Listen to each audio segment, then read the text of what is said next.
ফেরেশতাদের মাধ্যমে ইব্রাহিম আলাইহিস সালাতু ওয়াস সালামকে জানিয়ে দিলেন, ও ফেরেশতারা ইব্রাহিমকে জানিয়ে দাও, ক্বালু লা তাওজাল ইন্না নুবাশশিরুকা বিগুলামিন আলিম। চিৎকার দিয়ে বলেন সুবহানাল্লাহ। ফেরেশতারা বললেন, ইব্রাহিম ভয় করো না, আমরা উপর থেকে চলে আসছি, আর আমরা তোমাকে একটা জ্ঞানী সুন্দর সুপুরুষ একটা পুত্রের সংবাদ নিয়ে এসেছি। বলেন সুবহানাল্লাহ। 80 বছর কান্দার পর ইসমাইল আসছে, আর এখন আবার আরেকটা নিয়ে আসছে। সুবহানাল্লাহ বলবেন না?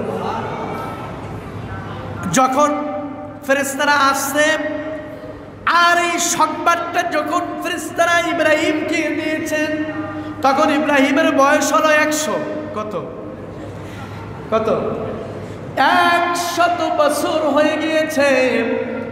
ইব্রাহিম আলাইহিস সালামের বয়স যখন 100 বছর হয়েছে, ফেরেশতারা সংবাদ দিলেন, ওগো ইব্রাহিম, আল্লাহর খলিল, আপনার জন্য জ্ঞানী এবং সুন্দর একজন পুত্রের সংবাদ নিয়ে এসেছি।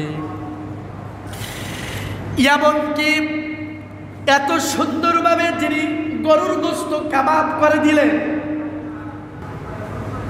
যে কারণে ইসমাইলকে এবং হাজেরাকে বনবাসে দিয়ে আসছে, যেই রেশ সন্তান হওয়ার পর এবং বিয়ের পরে যখন সন্তান হলো, রাগের রেশে এরপরে দিয়ে আসছে বনবাসে, এদিকটি 100 বছরের সময় আবার আল্লাহ ওই স্ত্রীরই আবার পুত্র সন্তানের সুসংবাদ নিয়ে আসছে। সুবহানাল্লাহ বলেন।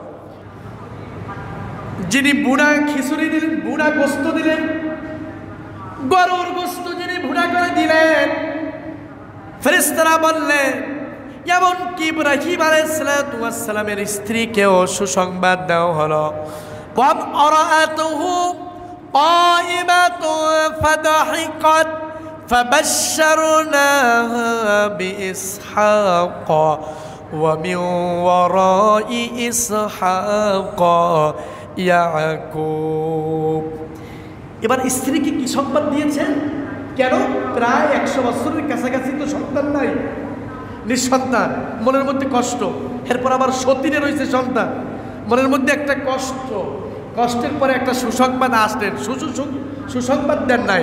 আল্লাহ পাক এখানে বলেছেন যে ইব্রাহিম আর বিবি সারাকে বলে দাও, তারা ছিল দাঁড়ানো, যখন বলল যে আপনারা আবার পুত্র সন্তান হতে যাচ্ছে, যখন একথা বলল, তখন ইব্রাহিম আর বিবি সারা দুজনেই হেসে ফেললেন, হাইসা দিলেন যে কি করবেন, এগুলো এখন এই মুহূর্তে সম্ভব। তারা যখন হেসে ফেললেন, তারা বলতে লাগলেন, আহারে এটা আবার কিভাবে সম্ভব? তারা হেসে দিলেন, কিভাবে সম্ভব? 100 বছর হয়ে যাচ্ছে। কত বছর? এই সময় মানুষ দাঁড়াতেও পারে না, শক্তি তো আগেই শেষ হয়ে গিয়েছে। প্রায় 100 বছর পর্যন্ত পরীক্ষায়, কত পরীক্ষা গেল, সেই মুরব্বী বৃদ্ধ ওই বয়সেও তিনি একটা সন্তান পাইলেন, সেটার আবার দিয়েই দেন মরুভূমিতে। বাবারা আমার, যদি একটু জ্বর আসে, জ্বর, একটু পাতলা পায়খানা বলেন, পেট যদি খারাপ হয়ে যায়, অথবা একটু পেটে ব্যথা হয়, মাথা ধরা হয়, 1 সপ্তাহ 2 সপ্তাহ অথবা 1 মাস যদি অসুস্থ থাকে, এরপরে দেখবেন যে তার চেহারার দিকে তাকানো যায় না। কিন্তু পরীক্ষা হলো নবীওয়ালা কাজ, নবীদের একটা বৈশিষ্ট্য। পরীক্ষা আসবে। আল্লাহ পাক তো বলেছেন, যদি পড়ো ঈমান আনো, তুমি যদি পড়ো লা ইলাহা ইল্লাল্লাহু মুহাম্মাদুর রাসূলুল্লাহ, যদি তুমি পড়ো, তুমি যখনই কালেমা পড়বা, তুমি যখনই দ্বীনের পথে চলবা, তুমি যখনই দ্বীনের দাওয়াত দিবা, তুমি যখনই দ্বীনের উপরে অবিচল অটল থাকবা, আল্লাহ পাক বলছেন ঠিক সেই সময় আমি তোমার কাছে পরীক্ষা নিয়ে আগমন হব। আমরা পরীক্ষাকে ভয় পাই না, পরীক্ষা আসলেই মনে করবেন যে আমার ঈমান আছে। ভালো করে বুঝেন, পরীক্ষা না আসলে বুঝবেন যে ঈমানে দুর্বলতা আছে। মানুষের ব্যাপারে আর নবীদের ব্যাপারটা হলো আলাদা। মানুষের ঈমানের পরীক্ষা, শায়েস্তার পরীক্ষা এবং বিভিন্নভাবে পরীক্ষা হয়ে থাকে, কিন্তু নবীদের পরীক্ষা হলো ঈমানের পরীক্ষা। নবীদের পরীক্ষা ঈমানি পরীক্ষা ছাড়া আর কিছু না। নবীদের কোনো শায়েস্তার পরীক্ষা না, কারণ নবীরা হলো মাসুম বেগুনা, নবীদের কোনো গুনাহ নাই। নবীরা হলো মাসুম, নবীদের কোনো গুনাহ নাই। নবীরা কোনো অপরাধ করতে পারে না, নবীরা কোনো অপরাধের সাথে জড়িত হতে পারে না, যার কারণে তাদের শায়েস্তার পরীক্ষা নাই। সব সময় তাদের পরীক্ষাটা আসে ঈমানের পরীক্ষা। ঠিক তেমনি ভাবে 100 বছর হয়ে গেল ইব্রাহিম আলাইহিস সালামের, এবং বিবি সারা তিনি বৃদ্ধ হয়ে গেছেন, বৃদ্ধা হয়ে গেছেন, যার কারণে তিনি তার সন্তান হচ্ছে না বিদায় বিবি হাজেরাকে বিয়ে করতে বলেছেন। হাজেরার সন্তান হয়েছে। শেষ বয়সের সময় আবার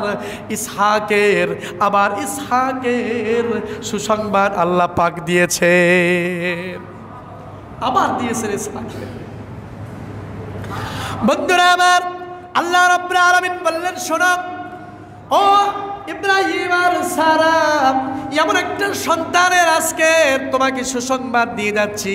আমরা মেহমান আসছিলাম ফেরেশতারা, আমরা এমন একটা সন্তানের সুসংবাদ দিয়ে যাচ্ছি যে সন্তানটা আপনার ঔরাসে বিবি সারার আসতেছে।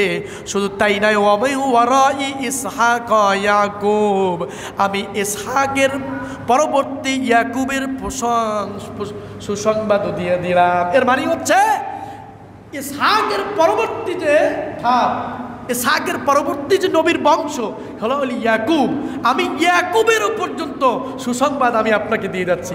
সুবহানাল্লাহ বলবেন না? দেখছেন, শেষ সময় 100 বছর হয়ে গেছে, মাজা খাড়া করতে পারে না, এই সময় দিয়েছে সন্তানের একটা সুসংবাদ। নবী, আমি একটা সুসংবাদ নিয়ে আসছি, ইসহাক আসতেছে। আপনার প্রথম স্ত্রী বিবি সারার ঘরে শুধু ইসহাক নয়, ইসহাকের পরবর্তী বংশধর, পরবর্তী নবী যারা, ইয়াকুবের পর্যন্ত আমি সুসংবাদ দিলাম। ওই ইসহাক থেকে ইয়াকুবের দিকে যাবে। সুবহানাল্লাহ।